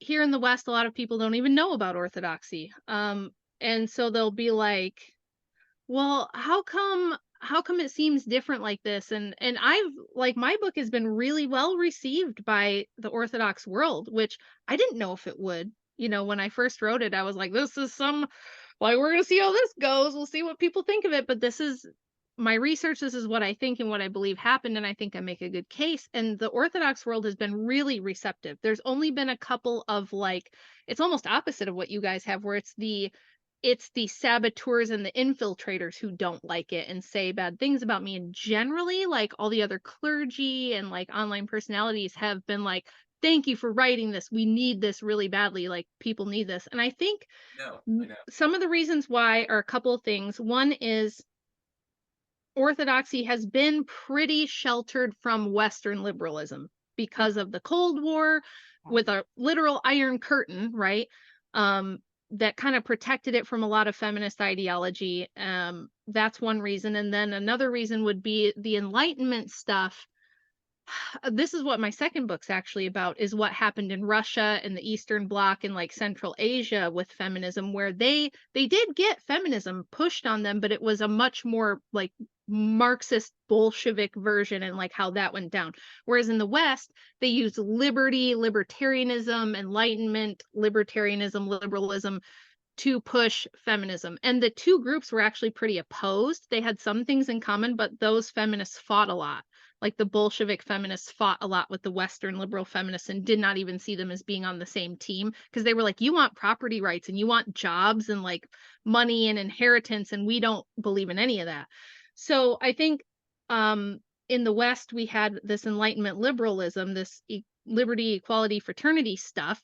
And a lot of that was just like the Protestant Reformation, it was like this rebellion against papal authority, against the authority of the Roman Catholic Church, which was so powerful in all of the Western world for centuries. So I feel like the Roman Catholic Church got hit really hard with the Enlightenment liberal just rebellion, like the permanent revolutionary mindset of authority is bad. Like all bad things come from authority. And the Vatican is like highly authoritative, right? It was like the main authority in Europe for centuries. So I feel like, I don't know if there were this is where I don't know for sure, because I don't know a lot about what goes on inside baseball in Roman Catholicism, but I would guess that a lot of people felt like, well, this is like a serious problem. We're losing a ton of people to Protestantism or to nihilism or to atheism. So we're going to have to like go along with, and we're going to have to kind of cram this Enlightenment liberalism into our Roman Catholicism to try to keep things going. I don't know if that's what happened. That's kind of what I would suspect. But I think it's just that Rome being in the West just got hit with a whole different wave of stuff in the 17, 18, 1900s, whereas the Orthodox Church was much more isolated from that. Although there are people now trying to push this stuff here. There's little groups. They're not super powerful groups yet, but even a lot of people that work with our ecumenical patriarch, they want to push Skittles things into our church. They desperately want to push feminism in. They're trying to get like women deaconesses again and things like this, and they're totally misrepresenting the history of what that was in the time and place that it did exist on a tiny scale, which is always going to end up being a push for women clergy, always. But yeah, Protestants and Catholics definitely, like in this paper I just wrote, I put some statistics in there that shocked even me about how many female clergy are in. Oh my gosh, it's like more than men now in the Lutheran Church. They have more female clergy overall than they have men in the Lutheran Church. That's gross. Once you let the girls in, it's like law schools. Law school is oh like yeah. Then they like spread out their elbows and they're like, now this is our space. Yeah, it's I think you gave a great, really cogent historical account as to the susceptibility of Roman Catholicism in 17th, 18th, 19th century to liberalism, and there's a historical basis for that even in the first millennium. The Orthodox didn't really have any infiltrators until the advent of Islam in like the 7th century, whereas we always had to deal with the Visigoths, the Vandals, the Huns, the Vikings. We had so much because of our location a little bit further west in Europe. We were just always seeking to accommodate a little bit. But I guess what I would stipulate even further is, a bit about this. You're not a total outsider to it. Trad Catholics, which has become a kind of trend in a good way. It's become a trendy thing over the last 5 years. Taylor Marshall and I had something to do with that with online Catholicism 5 years ago. I've been surprised at the disparity of outcomes between your book with your endemic population and Steph's book with her endemic population, given that Steph is known as a trad Catholic and the wife of a notable trad Catholic. You'd think that trad Catholics would be the one group inside Catholicism to firmly 100% reject feminism, and it hasn't. She has had a very different reaction with her people, trad Catholics, than you have with your Orthodox people. That's what it has to look strange to you, even though you understand the long-running history. It does. It's surprising to me. Like when I went to Steph's book to read the reviews, and I was like, wow, she gets it worse than I do. And you can tell that the people leaving these like horrible reviews, like I would give it -5 stars if I could. Those people, the stuff they have to say, there's no depth to the criticism. There's no meat there at all. It's just like, I don't like it. It's part of the phrase, but I read it and I go, okay, ho's mad. Yeah. Oh, that's so funny. Ho's You said mad. that. I have that on like a little GIF. I play that every now and again. Whenever like a woman is freaking out, like, Ho's mad. It's just, that's right. It's pure emotional reactivity of like, how dare you? And it's like, what do you mean, how dare Steph? Like, you're the ones that say you're traditional Catholic. What does that mean? Like, this is the thing. People will be like, Rach, why do you harp on feminism so much? Well, because it's the greatest social revolution of all time. Thank you. Nothing else comes close. And it's the root from which all this other modernity garbage comes from. You could never have like the trans stuff without it. You could never have the LGBT lobby without it. You would never have all the other things we're dealing with without feminism coming first. It was like the great thing that opened Pandora's box. And so it was the first sin. It was the very first sin. Yeah. So if you're claiming to be traditional Christian of any kind, you know, there's people who say they're traditional Protestants too. And I used to kind of think I was that until I realized, oh, there's no such thing as that. But that aside, Protestants, I love you. Forgive me. I'm sorry. But there is no such thing as being traditionally Christian and being feminist. There is no such, you have to be a patriarchist, literally a patriarchist. And that's why I'm trying to help people understand that patriarchy is not evil. It's not oppression of women by men. It's not enslavement of women by men. It's not men ruling with an iron fist and cheating and beating. Patriarchy simply means rule by the father. And if you're a traditional Catholic, you believe, you know, in the papacy, you believe in the church, you believe it's a patriarchal church. We don't have church mothers.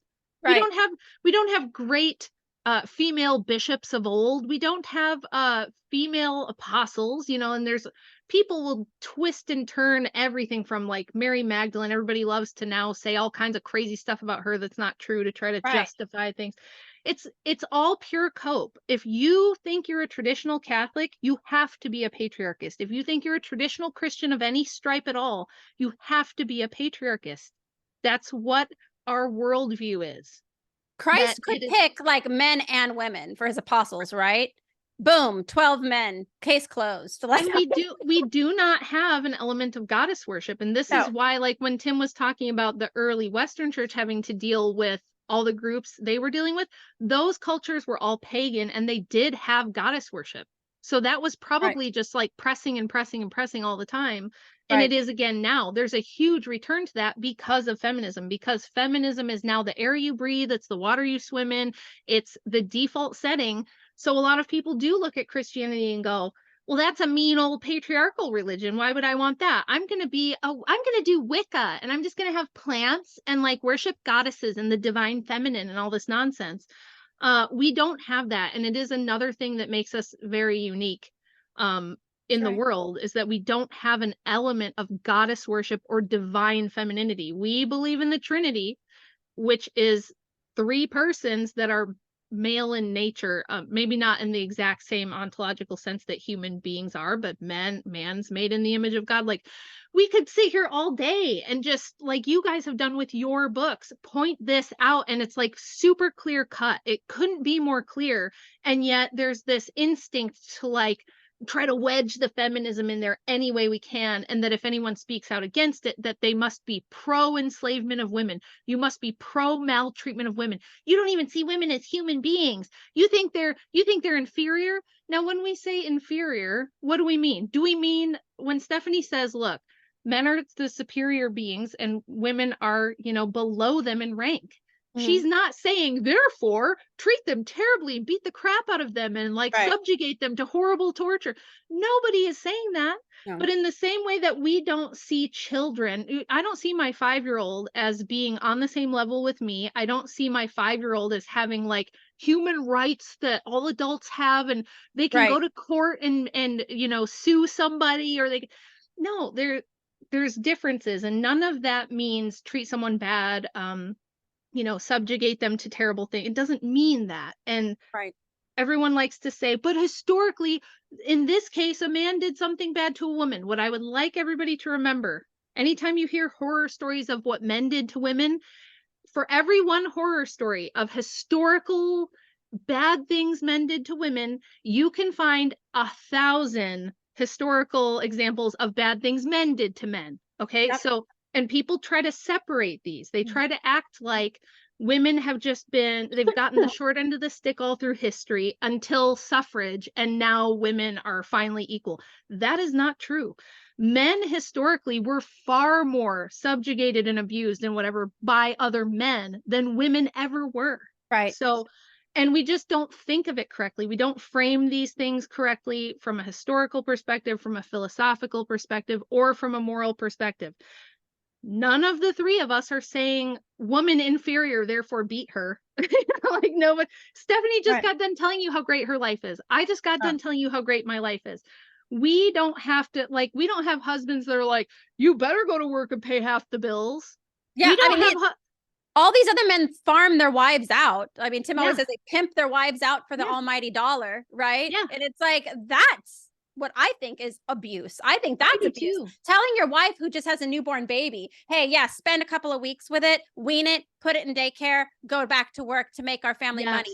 That's the mistreatment of woman. No woman wants to leave her baby in daycare. Every woman, when you hold that newborn, even if you thought you were going to go back to work eventually, every woman who holds that newborn baby in her arms, she's like, you know where you're supposed to be when you have that baby in your arms. And a man who makes his wife, pimps his wife out for the dollar, and takes deprives his children of their natural right to be with their mother, and deprives his beloved wife the right she has to be safe and comfortable and cared for in her home. Those are the true abusers of women. Catch up sleep during the day. Yeah, I gotta catch up on sleep. The first year when you're nursing. Yeah.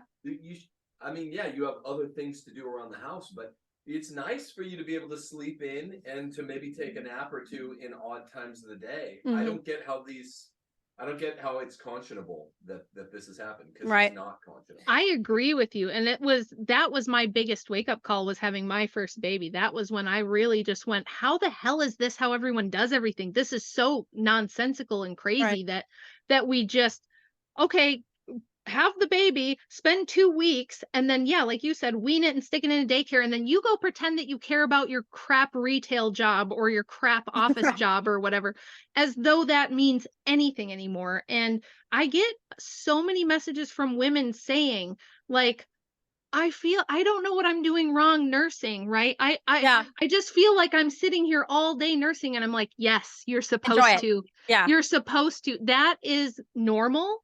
It's part of, and in fact, the more that baby is on you, the better, because the better and more reliable your milk supply will be the whole way through. This idea of tearing mothers away from babies early on, and this is what everyone told me, you'll get used to it, and the baby will get used to it. And I was like, I don't want to get used to it. This is horrible. It was like traumatic for me. It was traumatic for me. And yes, I agree with you. I think those things are abuse. And this is actually one of the Marxist elements of feminism, was that the early Bolshevik feminists said women need to stop seeing themselves as wives and mothers, and they need to start looking at themselves as units of labor. Right. Okay. That's what they thought women were. That to me is demeaning. That to me is abusive. That to me is degrading and dehumanizing. Whereas in a traditional Christian marriage, that is actually the first time in human history that women are venerated, protected, treated well, and that men stay married to them lifelong and things like this. It was actually Christianity which liberated women, not the other way around. Thank you. So, yeah. And you fell for it, ladies. You fell for the serpent in the garden.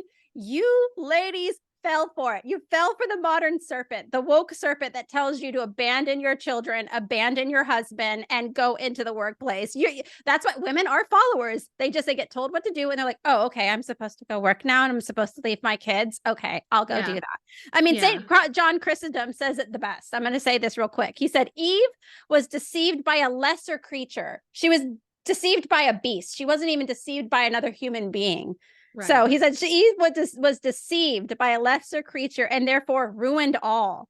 Now it is not the same. He says, now it is not the same thing to be deceived by a fellow creature, one of the same kind, as by an inferior and subordinate animal. Which he meant like the devil or the serpent in the garden. This is truly to be deceived. Compared, therefore, with the woman, sorry, I'm just skipping ahead. He is spoken of as not deceived, for she was beguiled by an inferior and subject he by an equal. Sorry, this is all like convoluted. Again, it is not said of the man that he saw the tree was good for food, but of the woman that she did eat and gave it to her husband, so that he transgressed, not captivated by appetite, but mainly from the persuasion of his wife. The woman Yeah. taught once and ruined all. On this account, therefore, he saith, let her not teach. So that's, I mean, again, like we have women in 2023 falling for the serpent again, like leaving their kids, just leaving their kids, like not serving Yeah. their households. Well, I mean, that was another thing. As I was writing the book and I'm profiling all these early feminists, dozens of them. It took 2.5 years from like the 1700s on. I even went back before that. I even do some from before that. But every single one of them left their husband and children to go do feminist stuff. Every one of them, they all abandoned their husband and their children to pursue feminist whatever. And they end up in polyamorous relationships. They end up in open relationships. They end up in lesbian relationships. divorce. The pattern is so clear, and it doesn't matter what time, it doesn't matter what place, throughout all of human history, it's the same pattern. And if you want, like, it's there for you if you want to know the truth. If you want to honestly know the truth, it's there. It's super clear. It's easy to find. We're showing it to you now. And the thing that's going to keep you from accepting it is you having to say to yourself, oh, I am not God. Right. I And am I not don't know better than him. I am not God. I am to be subordinate to God and therefore his word and his teaching and the church. So by thinking that you will eat of the fruit of the tree of knowledge of good and evil and be as gods, that's how you are bringing about your own destruction and your own ruination. And that's why you're miserable and you need antidepressants and anti-anxiety medication and boxed wine. That's right. That's why. And cats and cats. plants. I do have 2 cats, but I have one. I also have 5 kids, so you can have a couple of pets if you also have a bunch of kids. So You need to have at least 5 kids before you have 1 cat. I think that's the ratio that we're going to go for. That's a good ratio. All right, hold up your book again. We're going to get out of here. I have so much more to talk about with you. We're going to do this again. I have more things. Okay, we're going to do a book toast. Like a high five through. All right, there we go. Okay, the only 2 feminism books that we endorse in this world right now. Yes. So, oh, thank you so much for being with me today. I had more questions. I wanted to, next time I'm gonna have you on, I'm gonna ask you about how you keep your daughters from being feminist. I want to hear more. I always ask here, this is how we're gonna close. I always ask my female guests this. I want you to end with something that you love most about your husband, and then we'll get the heck out of here. Well, I'm annoyingly always talking about all the things I love about him, and his chat calls me a simp, but they say it's okay. It's the only time that simping is permitted is when the wife is simping for the husband. So oh man, how do I pick one thing? I would say for me the thing about Andrew is that he is so, like, he's just like a bastion of, he's just going to stay right where he is. And where that is centered is on God, right? That's why it works. He's not centering himself on what he wants or his desires or his passions or anything like that. He knows what the word of the Lord is. He knows that it's his job to maintain sanity. So we have 4 girls, okay? So we have 6. Yeah. And Tim will know that if you live in a house of all women, like he used to always say, it doesn't matter. Every day someone's going to cry, right? Every day someone's going to cry, either because, they're hormonal or somebody said a mean thing to them or because I told them no to something. But every day in my life, someone's going to cry. And I just have to maintain and just stay steady. He just knows that women can be very up and down. And he knows that even a lot of the men around him, because he's a natural leader and so many people look up to him, he just knows that everyone else is going to be up and down and all over the place. And that his job is to be the pillar of strength and sanity, the voice of reason. And that's kind of what honestly has made him so successful online as well. Everybody says, man, you're like the voice of reason. You're like the dad of America that just always has the wisdom, and you're not gonna give any bullshit with it. You're not gonna sugarcoat it. You're just gonna calmly, and he's never mad. This is something else I love about him. He does not have a temper. He's not super emotional. He's a pretty stoic guy, but he's just very matter of fact. And if you're acting like an idiot, he's going to go, you're acting like an idiot, So I always know exactly what he thinks. I never have to wonder, like, oh, where are we in our relationship, or how does he feel about stuff? I always know because he'll just tell me. And he's just like this bastion of strength and sanity in a crazy world. And I just feel so lucky for that. And that's probably my favorite thing about him, but there's so many things I love about him that It's hard to pick one. yeah, but I just feel like that's something that's so necessary these days because the world is so crazy. And so I just really appreciate that about him. I always say for Tim that he was my first savior who brought me to my ultimate savior, Jesus Christ, and everything that's good, great, and holy in my life, I got from those two. And also there's a great quote I love. I always say this about Tim and I, just to kind of keep it short and sweet. It's an Emily Bronte quote, and she says, and I always think of Tim and I whenever I read this quote. I said, whatever our souls are made of, his and mine are the same. And I it just always reminds me of us. But thank you so much for being here today. And I hope that women actually don't get upset and start closing their ears, which they tend to do, but they actually listen to what we're trying to say to help them to avoid all these pitfalls of feminism and to actually get fulfilled in the tasks that God created them for. So thank you again, Rachel. Thank you for having me. It was so fun, and we're gonna have to do it again. I'm sure that we will, but it was just what a wonderful and cathartic time for me to talk to somebody who I feel like understands where I'm coming from and doesn't think I have nefarious, weird, ulterior motives. And you understand. So I had a great time today. Oh, great. Well, thank you again. We're going to do this again. I have many more questions to ask you. So we're going to do round 2. So thank you for everybody for watching. And we will come back at you guys with round 2 whenever we can schedule that. So between our busy schedules here. Yeah. Thanks again, Rachel. Thanks.